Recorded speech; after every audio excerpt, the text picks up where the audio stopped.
Hello, everyone. I'm the Enlightened One. Let's find out what today's episode's about.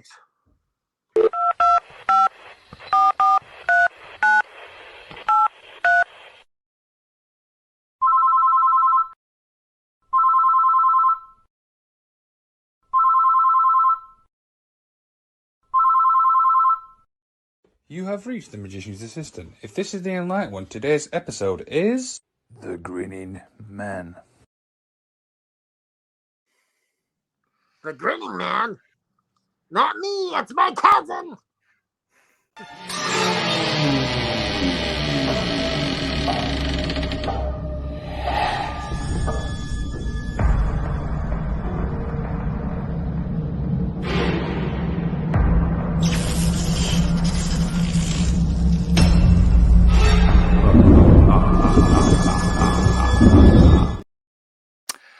So I couldn't help but think there's the Enlightened One there. Very happy. I couldn't tell because you went like that. Well, that's his cousin. We're talking about his cousin today on the show. Oh, okay. The Grinning Man has a relative that we're talking about, so he's happy. Do you think we're all related in some way? Adam and Eve. Who knows? Who knows? Yeah. So, of course, I am the patron saint of professional wrestling. I'm that gingered up paranormal son of a bitch. I'm Canada Dry, damn it. Woo, I love that intro. You always fires it up. And of course, I am the Magician, and this is the only paranormal show made for wrestling fans by wrestling fans. Yes. So I hear you're not going to be around for the main event. I am not, unfortunately. I've got... how do I say this? I've got a date. You got a date? Oh, there you go, big guy. Oh, we're going to have to talk about that later. We'll find out what went down. Of course, but I just want to make some thinking. I've got a very, very special surprise for you, but I'm not going to let you know until the main event. Oh, the main event. All right, so we had a phone call. You got me good, but it cut off at the end. So what was it going to say? Like, what were you making? I was making... Yeah, so the thing is, right, I just want to clarify this. You are really starting to wind me up, waking me up at 3 o'clock in the morning. I'm going to be up for work, damn it, but... Yeah, no, but you got the last two, like, I didn't call the week before, and I thought I'd get you, but you were prepared. You had that message ready with the wrestling with recipes, but we didn't know what you were cooking. What cut off? I was making what we call a humble pie. So if you want to check that out and hear that recipe, check out Dynamite After Dark. You'll hear that. Just fast forward to that part if that's all you want to hear. But what do we got on the show today? Well, we're going to take a deep dive into our vault because apparently we've got something involved eating again. I mean, we saw what happened last week, which was really, really disgusting. Yeah, we don't have to eat anything this time. That is awesome. And then, of course, we've got some great Galaxy news. And then for our main event, the Grinning Man. So it's exciting because I'm bringing back our old co-host. Wait, what? How did you know this? This was meant to be a surprise. As the interns let it slip. I know everything. Those leaks come out. Yeah, of course. But before we get into obviously our first little segment, I just want to obviously speak about something. Now, last Sunday, you obviously was the All Effing Wrestling show. You did a nice little... It was a clip show, right? Yes. You know, I've never smiled or been so emotional, watching that whole show. Do you know what I mean? Because it was so great to look back. And I just want to... Obviously, I've not had a chance to speak to you. This is the first time since then. But from me personally, kind of dry, I just want to say thank you, so much for allowing me to bring the magic of wrestling to the effing network. Well, you add a lot to the channel. And I want to say that you are our biggest asset that we've added since we started. Like, you're very, very, very welcome part of this channel, and you saved Wrestling with the Paranormal. Of course, but did you have to show the Bret Hart screw up? You know what? I didn't do. You have to get me. I didn't know any of that stuff that was going on there. So, oh dear! Every time I listen to that back, I'm like, oh dear, what did I do? Well, it's kind of karma because you did that Brie thing how many times? Yeah, guys in glass houses should not throw stones. But even so, I mean, when you look at all the clips we've actually done, how much fun we have on across all 4 shows. You know what I mean? There's 4 shows. You know what? I'm not feeling this hat game today. Wait, what? What do you mean? Well, hold on. Let me just switch hats. I'm not feeling this hat. There we go. What? Get some Canadian thing going on here. How many hats you got? You got one like in every corner. I have a lot of hats. I collect them. I have no idea what to say to you there. I mean, literally, you just change your hat midway through a show. Just feeling it. But anyways, let's get into what we call the vault. It looks like it's time to open up the vault. Do you know the combination?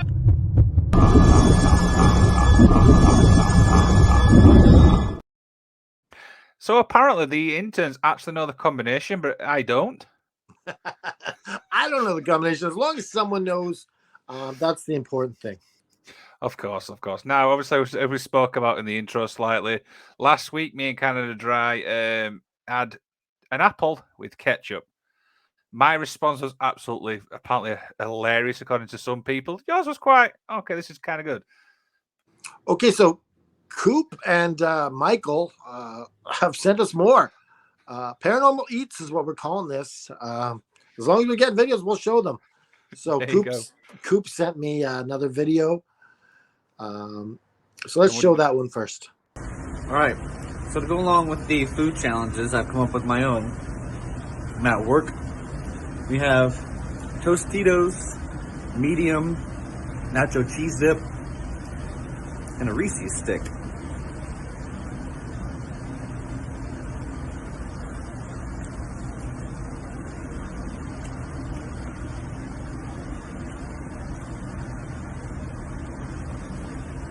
Not bad. Now, what do you think about that one? I'm going to be honest, that does not actually sound as grim as the last one. Cheese and a Reese's peanut butter cup stick. I presume that's like we call it like a Twix, obviously. No, it's like a Reese's stick, like Reese's peanut butter cups, but it's like a stick form. Oh, okay. We've not got that, really. It's not hit the UK yet. What do you reckon? Does that sound a bit? Yeah. Well, I do like nacho cheese, so. Well, okay. Now I do believe now we have another video clip as well. Yeah, let's show it.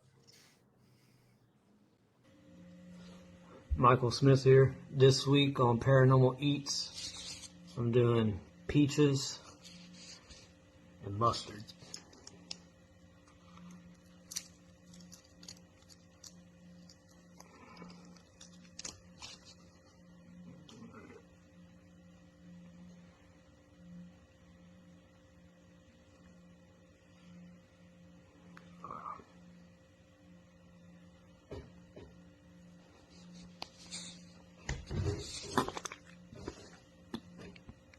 Nope.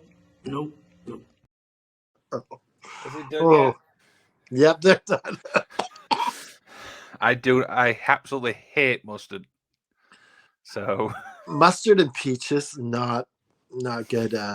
So we'll see what we get next week. Of course, if people out there, if you've got any weird combinations, send us a video. We'll play it on the show, no matter how weird it is. I mean, you've just seen two there. Keep them coming. So, that brings us to the close of that. So, buckle up your safety belts because we're going to take you on a ride all over the galaxy.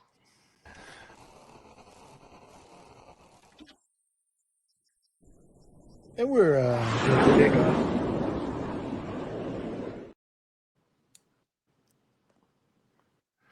right, there's something different here, and I can't quite work out what's going on.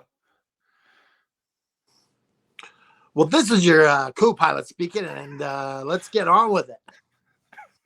Oh dear, yeah, this is also your co-pilot as well. We have a slight turbulence there, so do be warned that there will be a slight alpha. Oh, I'm just going to shut up.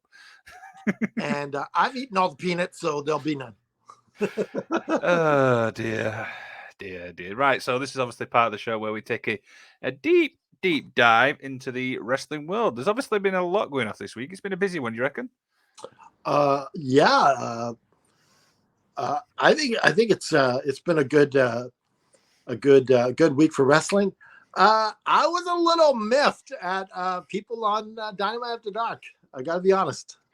Yeah, I've seen the videos of the actual crowd attendance, so I don't obviously get to watch it until tonight. Obviously, Well, no, I was UK. mad at my co-hosts. Why? If you watch Dynamite After Dark, you can see I'm pissed. But here's the thing, though, right? Do you know what I mean? There's going to be weeks where the show isn't the best. Yeah, but here's the thing. We talked about it after. I'm like, you can't give it a 1.5 and like a half a like out of 5. You can't give it that low because what are you going to give Raw then? It's like it's not a 5. Like I guess you could go in like a 2, but I think that was a little low because if you're watching it and you're entertained and you're not like, oh man, I can't watch this. Like that's a low number, right? But I think that's what I was pissed about. Because okay, I need to watch this Dynamite After Dark back because I have no idea what's going on, but we shall see. Yeah. Right, so we've obviously got so many good stories in. So first off, Brock Lesnar did not want to wrestle a match against Bray Wyatt. Now, this is, of course, according to good friend Dave Meltzer, so take this with a pinch of salt. A very big heaping pinch of salt. I can see, obviously, your facial expressions there. What's your thoughts? Well, here's the thing. I don't know if they're handing him false info or what, because this makes absolutely zero sense. Mm-hmm. You're getting a match with Bray Wyatt. You can play all the spooky shit up. It's going to be pretty high on the card. Mm-hmm. Instead, you're getting Osmos. Osmos. What the hell his name is? Osmos. Osmos the Osmosis. Yeah, I think that's the thing with Dave Meltzer. I mean, how many times has obviously he said, "Oh, this has come out," and then it turns out it's bull. Like as we said before, we could do a bull or true segment just on Dave Meltzer quotes. Like if you were the Beast incarnate, who would you rather a match with? Osmos the Osmosis or Bray Wyatt? It's got to be Bray Wyatt, of course. I mean, the guy's such a big draw. His character work is so good.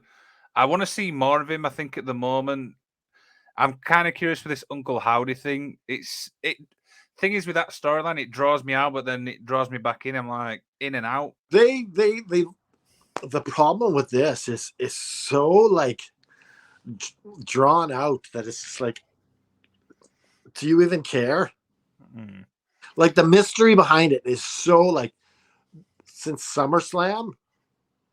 It's like, okay, just get on with it. Here's the thing, though. Do you think with WWE they don't know how to do long-term storytelling, or do you think that's not a thing in wrestling at all anymore? Oh, I think it is. It's AEW does it pretty good sometimes, but it's just like you gotta, especially when you tell the story, immediate gratification for everything else, and then you do this, and you're like, I don't know. Yeah, do you remember when they were trying to figure out who the computer GM was on Raw? I do. I remember that very well. And it was so drawn out that no one cared after a while. Here's the thing, though. They put like so many little like snippets saying it was going to be Stone Cold, and it turned out to be one of the worst ones ever. I think by the end of it, they're like, well, let's just make it this and end the freaking thing. Yeah, I think. I mean, don't get me wrong. I mean, I did kind of like the GM Raw thing, like the message type thing, because there were so many people saying, "Oh, it's Michael Cole. Oh, it's this person. Oh, it's this person," and it turned out to be horrible. But just like with Uncle Howdy and all that, it's so drawn out. But by the time it's over, no one cares. No one cared. That's why, like, okay, it's Hornswoggle. So, do you think, obviously, when this actually gets announced to it actually is, do you think it's going to be like, whatever? That's what it's going to be, because it's just so like, and you had the Firefly Funhouse last week, and it was just like very, very perplexing. You're like, what are they trying to say? Like, Yeah, yeah. I mean, we could go on a whole debacle with this. Do you know what I mean? But Yeah. that's a show for another time. So next story we've got is now Eddie Kingston obviously surfaced on Twitter. Why did he surface on Twitter? He quits AEW in his short little segment. The rumor is obviously he was going to Ring of Honor. I'm not going to have any spoilers on that because I've not seen Ring of Honor yet. But what's your opinion on all this?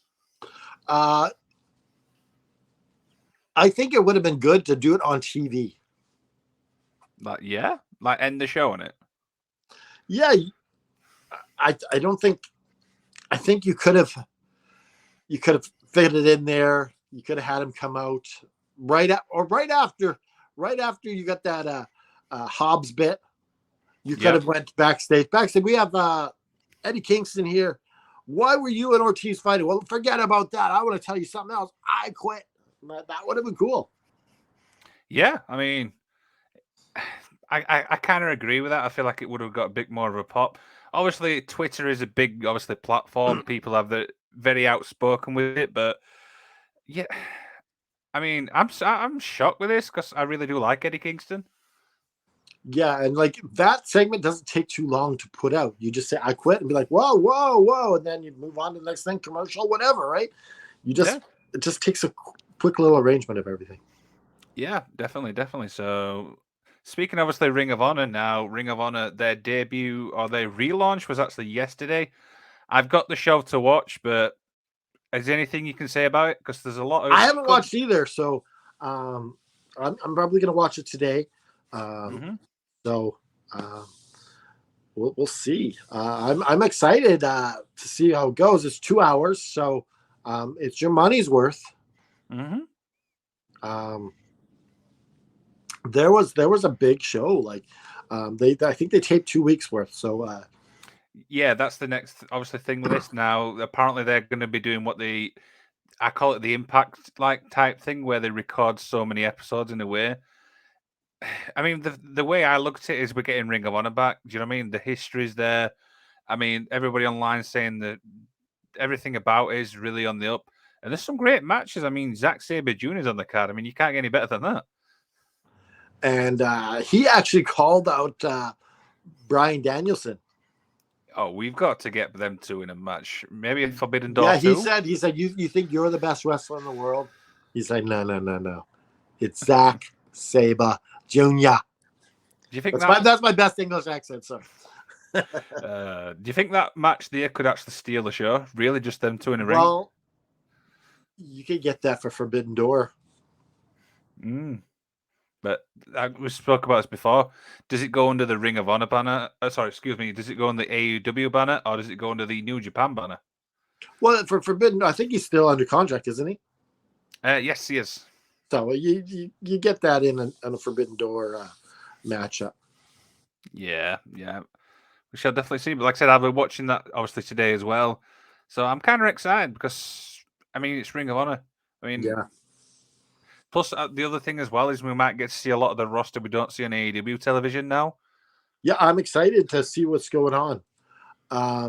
Another thing is interesting is Natalia Markova. They've got the NWA versus the AAA coming up on March 4th.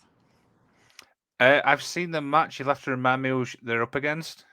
Aaron Stevens is her partner, which is weird. Yep. Because she's been with Brian Idol and tag team with him, so interesting with that. But another thing is she's in a qualifying match for the NWA TV title on Sunday. So I saw this. This is against the Maxine Saturday, Taylor again.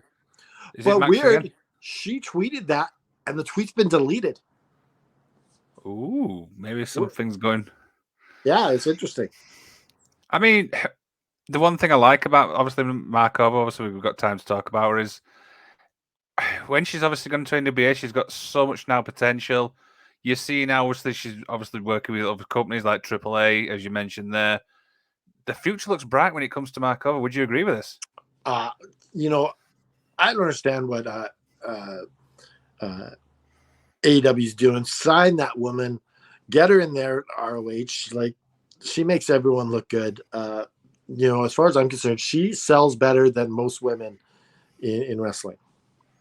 Definitely. I mean, I'm sure there's going to be a lot of fans on the show who actually agree with that. So, Yeah. I'll be checking it out. Good luck, Mark, over in your matchup on, did you say Saturday? Yeah. Saturday. I'll be checking that out. So, now we're going to finish off on I like to finish off on positive stuff now.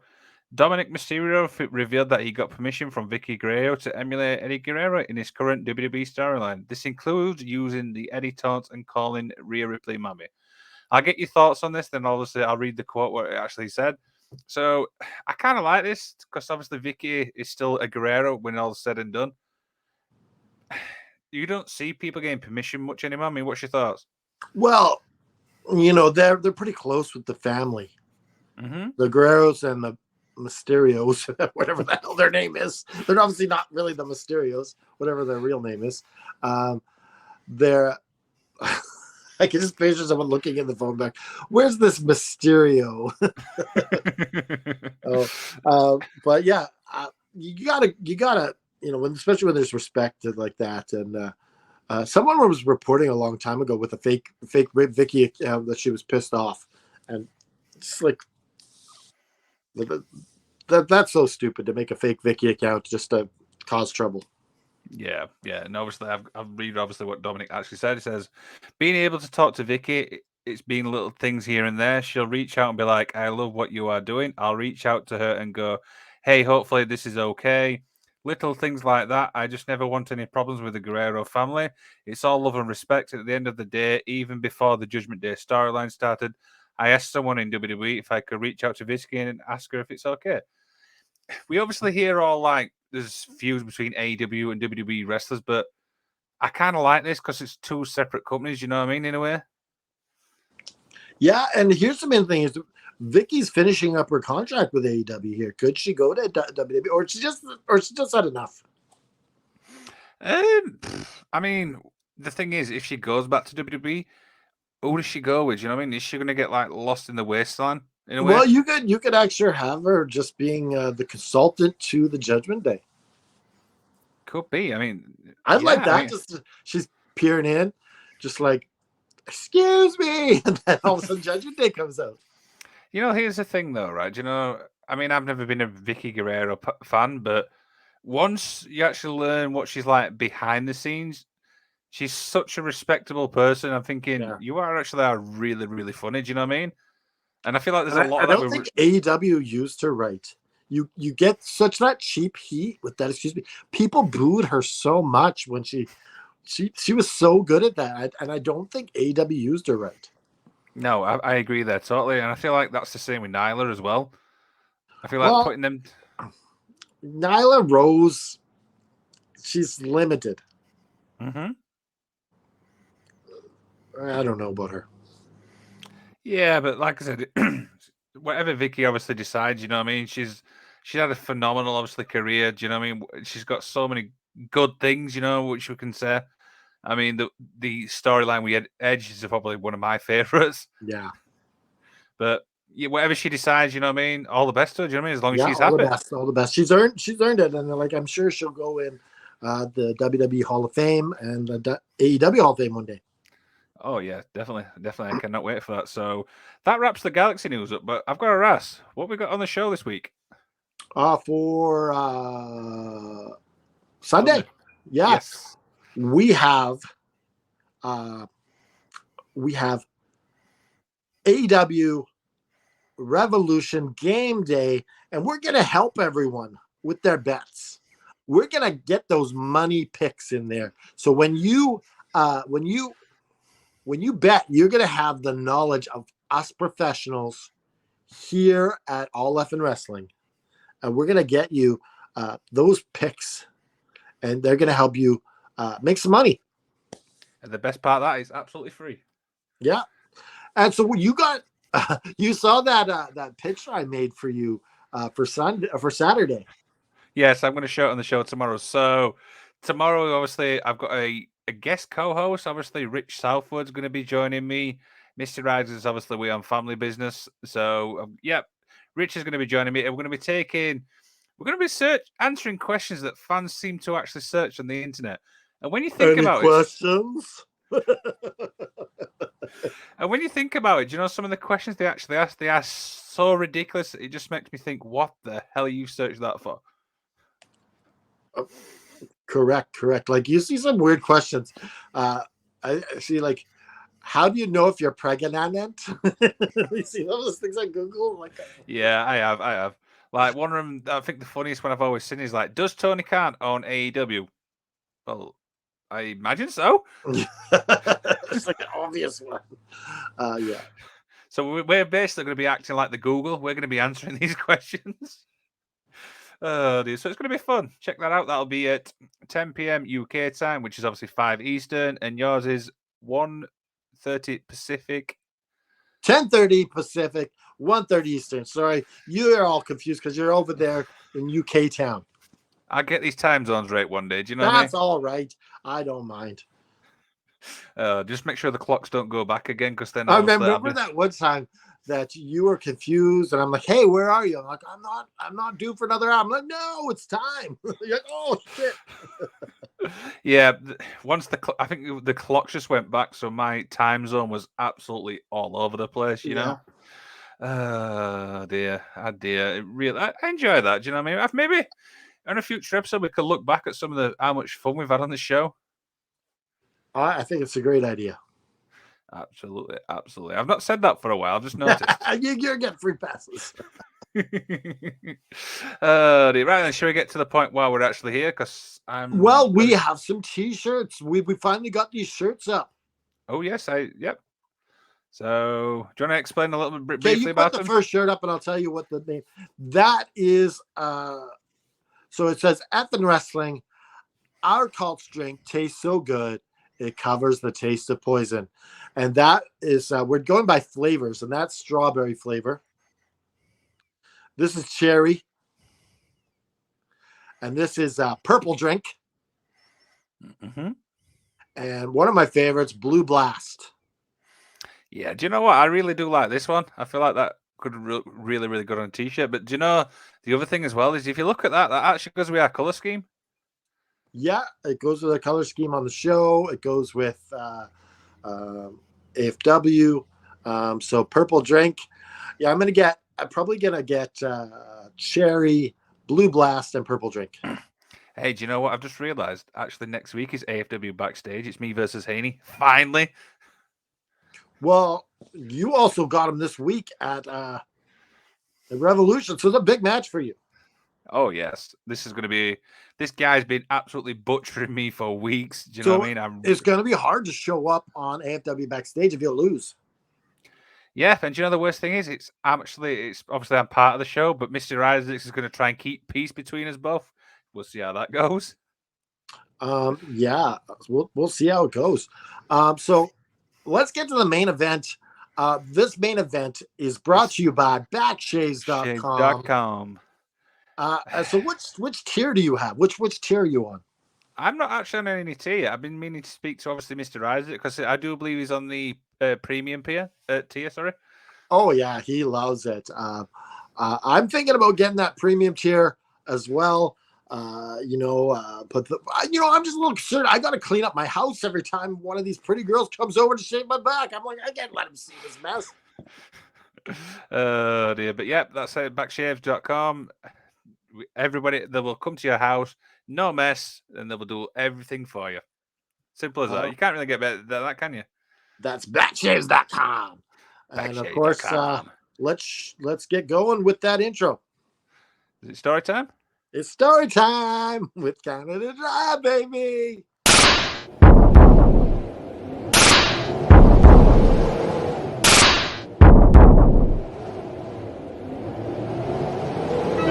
I'll get everybody ready for that. I'll introduce it. The Grinning Man. is that your interpretive dance? The Grinning Man. All right. So I just want everyone just to imagine they're back in their childhood. Now, in your childhood, there's lots of good things. There was your retro toy collection, which were awesome back then. And they're special to you. People the kids, they don't know what they are now, but they're special to you. You know, you were playing out till like 9 o'clock, until the lights were up. You know, it was a great time. But do you remember the boogeyman? Yes. Right. I do remember the boogeyman. Now, there was like that one house on the street Mhm. that you just questioned what the hell is going on in that house. Yeah. Like, everyone thought there was this one house, and every street had it, right? You had one, right? Yeah, every town has the creepy house. It's kind of falling apart, you know. The lights are flickering. Sometimes nobody lives there. It's like, why doesn't anybody live there? You know, but they don't tear it down for some reason. Liam is excited to hear the story. So there's the boogeyman, and what the grinning man is, he is a real life boogeyman. So we're going to take you back all the way to 1966. And James Yahidis, I guess he's a Jewish young boy, and Marvin Munoz. So they're walking home from the movie theater, and they hit 4th Street, and they're just having a good time. It's nighttime, and they're just, they just came back from I don't know what movie they would have saw, 1966, but they had a good time, and they're walking, and they decide to take a shortcut. They take a shortcut under the New Jersey Turnpike. Did I mention this was New Jersey? Elizabeth, New Jersey, October 11th, 1966. And our two boys are taking a shortcut under the New Jersey Turnpike. And it's dark down there. There's no light. And one of the boys starts telling the other boy about a story that happened that day. Apparently, some big muscular man in a green suit was chasing some woman earlier in the day. And so they began talking about this, and they began to creep themselves out. So now all of a sudden they're walking a little faster. And they're a little nervous. And they finally make it almost to the end of the turnpike underneath. And so they almost got some light. And the one boy says to the other, he's like, "Hey, what's that over there by the bushes?" And the other boy goes, "What? Where?" And then they point over there, and they see this guy in a green suit, kind of hunched in the bushes, looking at this house. His attention's all directed at this house. And he stands up, and he's massive. He's like 6'4" to possibly 7 feet. And he's directing right at the house, and he doesn't even see the boys looking at him at first. And the boys are just getting creeped out. They're like, "That guy's so weird." And the person, I guess, that's hiding there turns around, and he's got this giant grin on his face. And the boys are really good, so they just book it out of there. I just want to show you a picture of what the boys saw.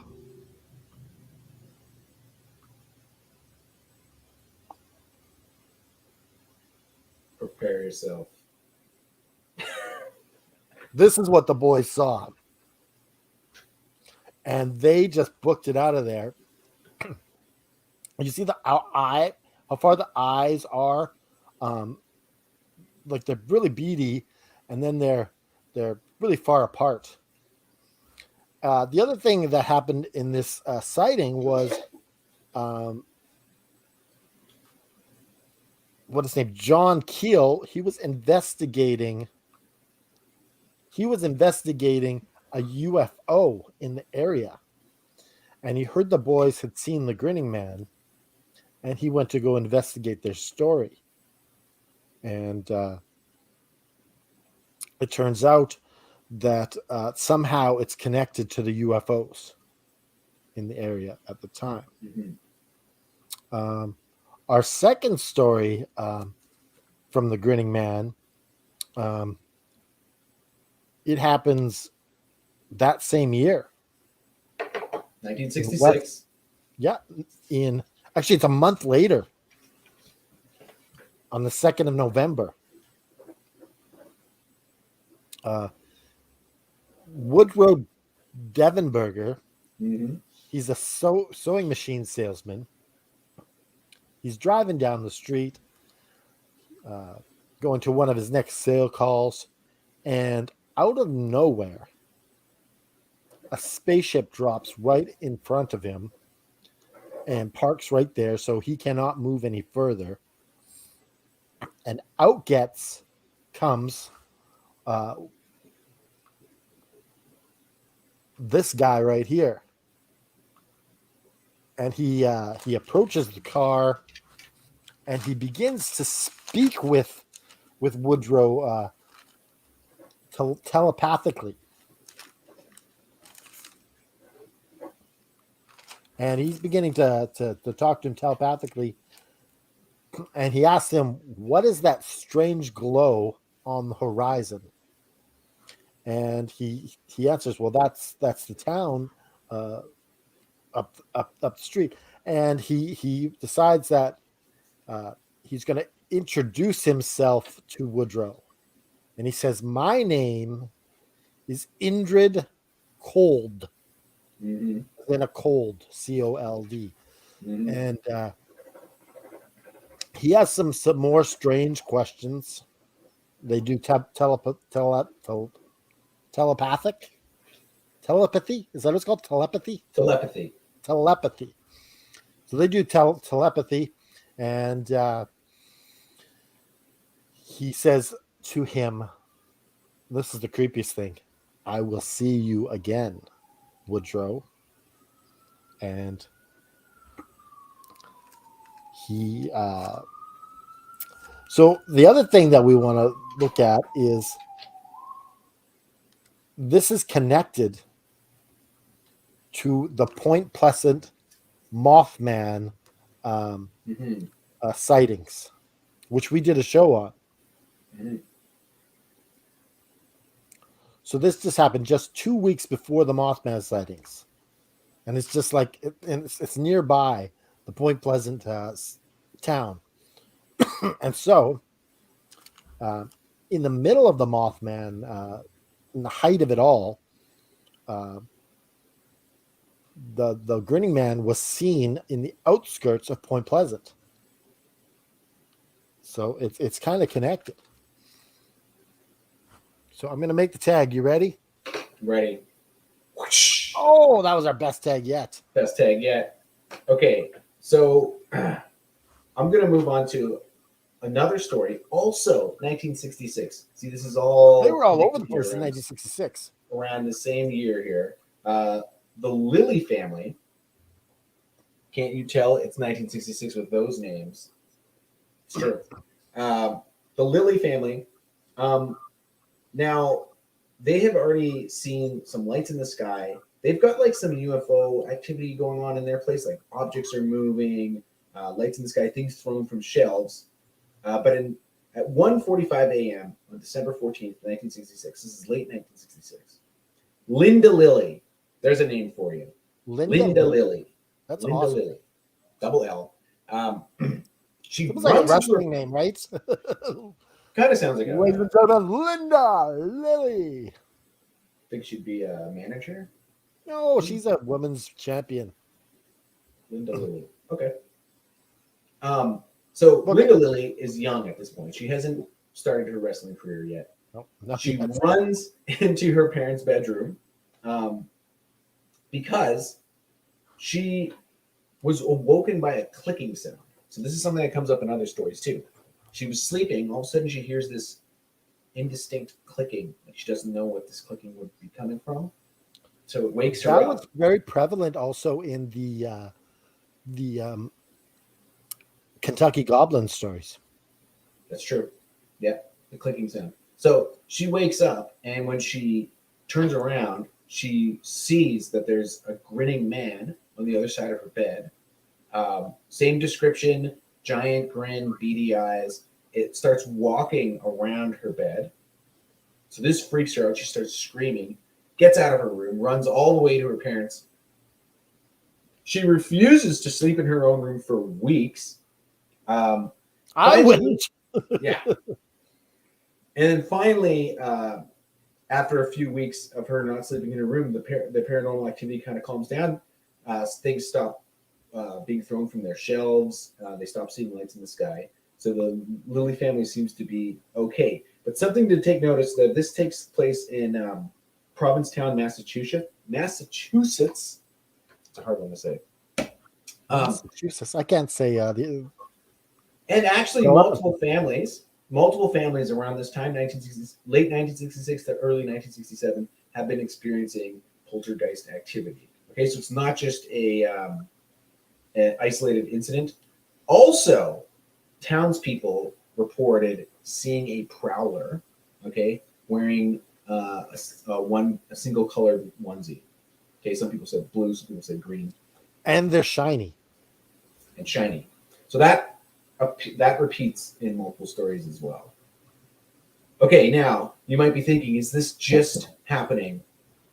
Is this just happening in America? Ask yourself that, Canada Dry. Is this just happening in America?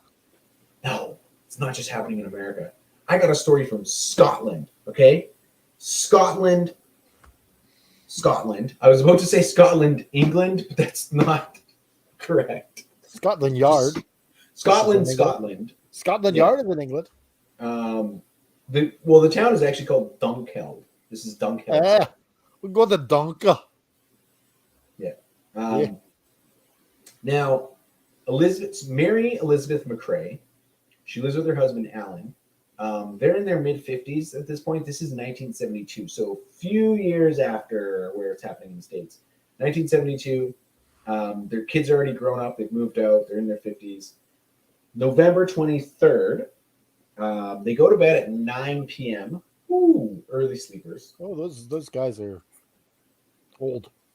Yeah, I don't know if that's just because they're old or if that's what everybody in Scotland does. This isn't a big enough sample size for me to tell. We're in Scotland. We all got to bed early.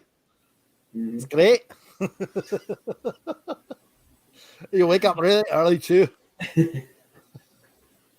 So Mary is awoken by clicking sounds. Click, click, click. I'm doing it like Scottish first night. Click. Click, click, click.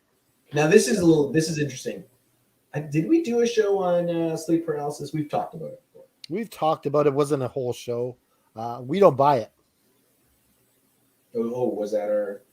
Well, I don't buy it. I thought we came to that conclusion. I don't We remember. think it's I think that it's all just like a way to explain some weird spiritual shit that's going on. Oh yeah, okay. I see what you mean. But anyways, people do report having sleep paralysis. So Mary is awoken by the clicking sounds, but she's paralyzed, so she can't move. She can open her eyes, so she can see. She can see though, but she can't move. And she can see, and in the corner of her eye, the window's there, and she distinctly remembers closing the window curtains, but now the curtains are open. Okay. And then what's even more terrifying, as her eyes scroll down the window to the left bottom corner, she sees outside the window the grinning man. Okay. Large grin, beady eyes set back on his head. The clicking sound gets louder and louder. As she stares at the grinning man's face, she becomes transfixed. Okay? Yeah, she couldn't look away. She couldn't look away. She was paralyzed, totally paralyzed, looking at him. The clicking Look at sound is that. getting louder. Imagine having to Can you stare at imagine? It gets louder and louder. She actually feels her body starting to float above the bed and starting to float towards the window. Okay? All of a sudden, though, she wakes up. She all of a sudden wakes up the next morning, has a massive headache, which is also strange. Okay? But, like you said, maybe it's just an excuse. Years later, when she learns about sleep paralysis, she passes this off as Grinning man has relatives. Scottish relatives. I'm the grinning man. I was really happy today.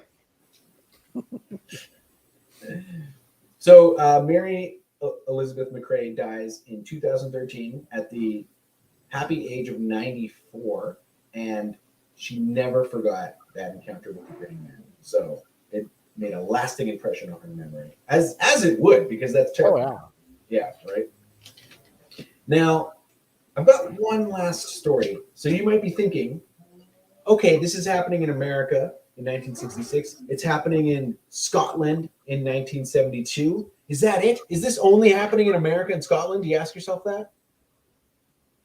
Is it only happening in America and Scotland? I asked No, myself that. no, of course not. I've got a story from 1979, Italy. It's the summer of '79. Maybe the traveling man is moving. Okay, we've got USA, we've got Scotland, and now we've got Italy. I've drawn you a little timeline here, okay, so people don't get lost. 1966, okay, UFO, Grinning Man, 1967. 1972, Scotland. 1979, Italy. Now it's clear as mud in everybody's So mind. the interesting thing is, there's probably some unreported cases of the Grinning Man. Yeah. Because there's no way he only showed up 5 times. Maybe, like, well, I mean, we're going to talk about it after because it's tied to other paranormal activity, right? So, Italy, Pier Zanfretta, he is already involved with UFO sightings, much like the Lilly family. And he's mysteriously contacted by the Grinning Man. And the Grinning Man invites him onto a UFO. Okay? Wow. Also, the Grinning Man tells him that his name is Indrid Cold, which is the name that you had in your first. So this isn't Woodrow's second. Story. This isn't Woodrow. This is another guy. This is another guy in Italy, like doesn't even know Woodrow, and encounters the Grinning Man who tells him the same thing that's his name, Indrid Cold. Yeah, there has to be more sightings. I bet you. Oh yes, we can hear the bike. That's coming from Canada Dry Sand, right? Haunted by a bike. Haunted by a bike. And okay, so the Grinning Man invites him onto a UFO. Pier Zanfretta, our Italian here, also claims to have been visited by 2 other Grinning men. And his wife, who doesn't like any of this stuff going on, she claims that they have an evil agenda with her husband. Okay. There's not much else to this story, though. There wasn't much else for information on this. But well, no interesting doubt to they have know. an evil agenda. Look at the big grin on their face. There's no reason to have that. Okay, now we got to talk about this. We got ties to Mothman. We got ties to UFOs. We've got ties to the Men in Black. Okay, I just want to throw that in there. This is similar to Men in Black. Yeah, because right? Only because they're talking there's that word again. Telepathically to people. Yeah. That's the connection to Men in Black. Well, they're also wearing clothes. Like Yeah, they got shiny silver. one-piece suits on. Yeah. Now, do you remember the story that we did about the Silver Man? I think it was called. Yeah. And it was like an encounter with something that was wearing all silver. It had a helmet on, so maybe you couldn't see the grin, but it had beady red eyes. That could have been a Grinning Man story. Maybe he hadn't developed his smile yet. Maybe he was wearing a helmet. Wait. Maybe like Shawn Michaels, he had to go home to find his smile. Wrestling joke. Okay. Hilarious. What was I going to say? Now I lost my train of thought. Oh. Choo choo. Yeah, I mean, that creature could have been wearing a mask. It could be a Grinning Man. And final thing, I think, I don't know what you think about this, but the Grinning Man, okay? It's got a big grin, and its eyes are set back on its head, and they're beady eyes. Anybody else thinking lizard people? Just think about that. We haven't done that show yet, but maybe coming up. Okay, so we got the Mothman things going down. The Grinning Man shows up on the edge of town in the middle of all that. So I mentioned to you at the beginning of the show that I think, actually before the show started, Right. We did our pre-show. yeah, we had a bit of a pre-show talk. I think it's demons that are doing this, and because they're able to not create, but take things we've created Mhm. and pervert them. So, like, if someone created a Mothman sort of character, they can then take it and use it because we have the unique ability to create, and demons don't. So they just they can only pervert what we create. So, you know why clowns are scary? Why are clowns It's scary? because Satan and the devil, they made it and they perverted the fun thing that was clowns. Now we're all scared of them. Okay, so I think you mentioned this before. Demons are able to shapeshift, right? They could become anything, but what Yeah. you're saying is it has to be something that already existed. Yeah, so we or God had to create it first. So you're saying there was one original Grinning Man, and then the demons can use that to. Well, I'm sure there's a hierarchy in Demon Town where he's like, well, you can't take my bit. It's like, that's my bit. I got dibs.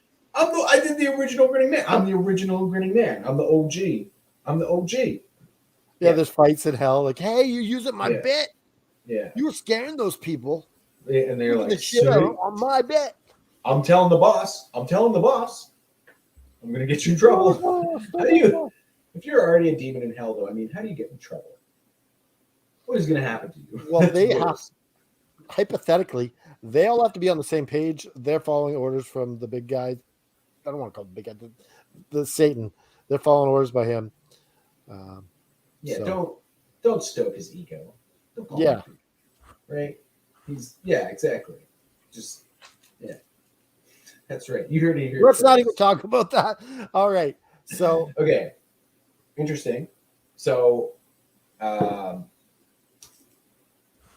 yeah, where are we going with this? I think it's kind of like we keep seeing. Okay, the first time we did like the Skinwalker Ranch, remember I told you it was like, oh, this is like Paranormal All Stars. It's got everything, right? It's got a little bit of everything. demons try to trademark their bits.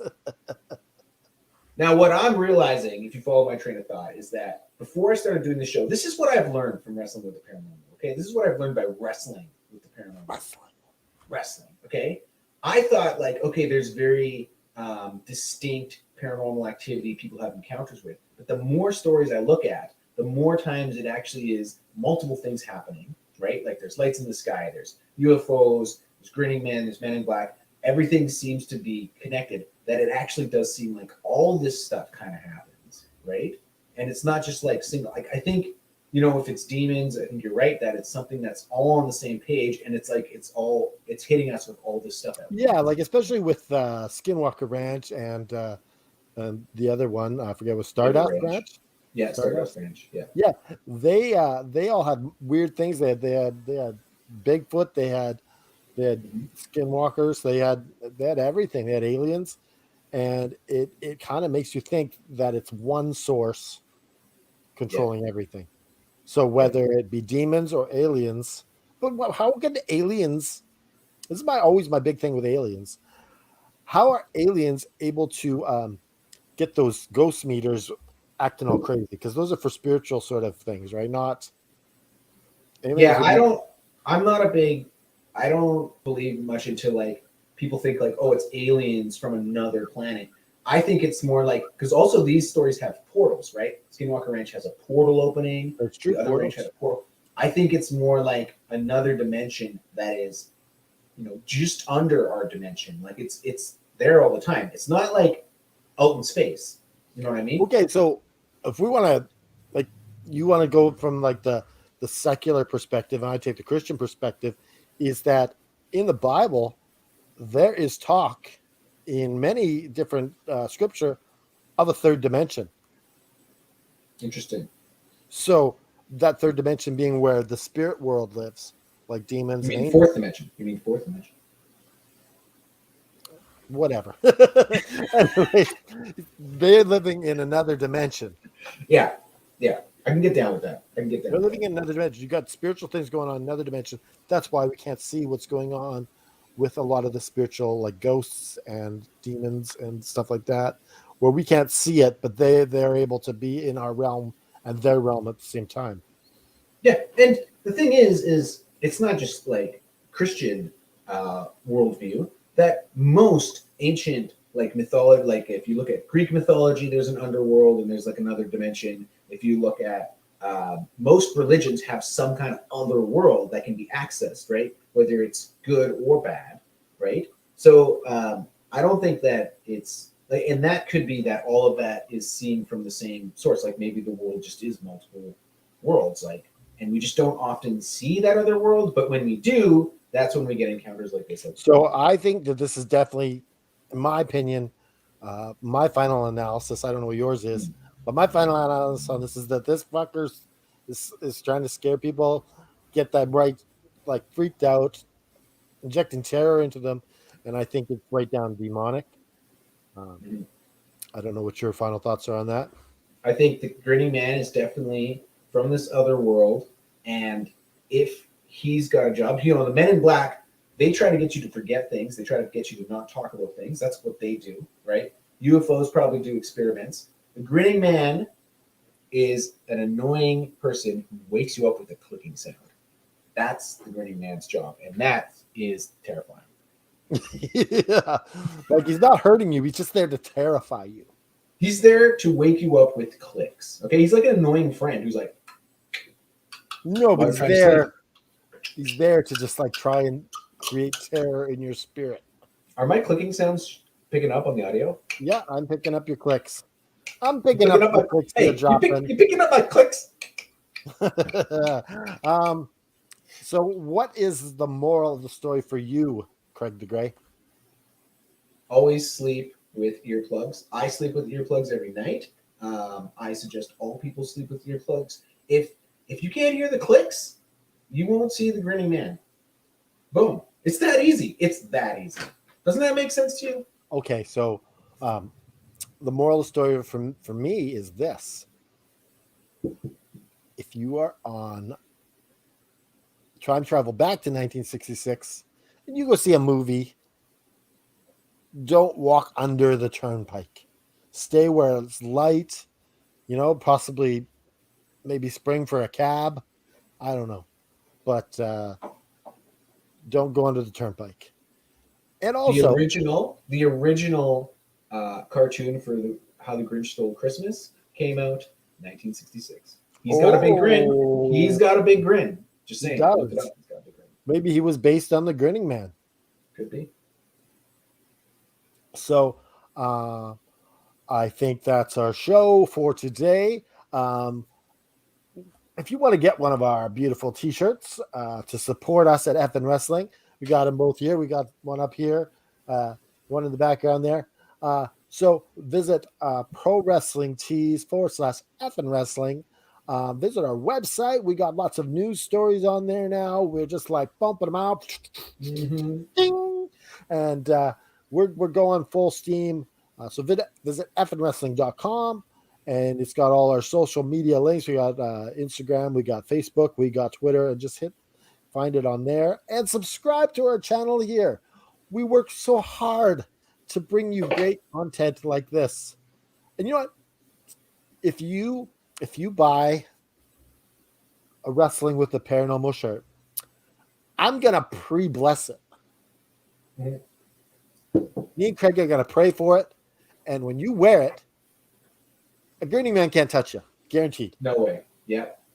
You I wear might even rub this stick on it. This is a stick from a treasure ship, from a treasure boat. Yeah, well, okay. Okay.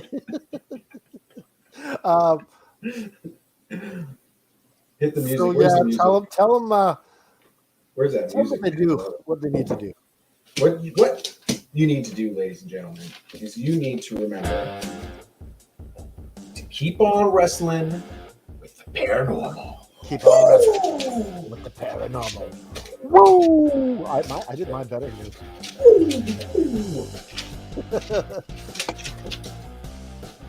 I can't find the lightning. Where the hell is the lightning? I found the lightning. Goodbye.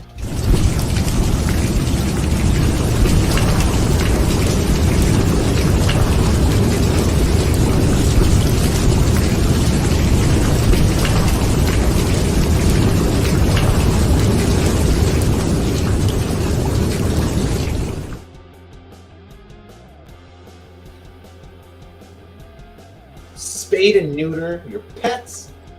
Knowledge is power. This is a steak from a treasure ship. Hey, if you watch this video, be Backwards. kind and rewind the damn podcast. Knowledge is power.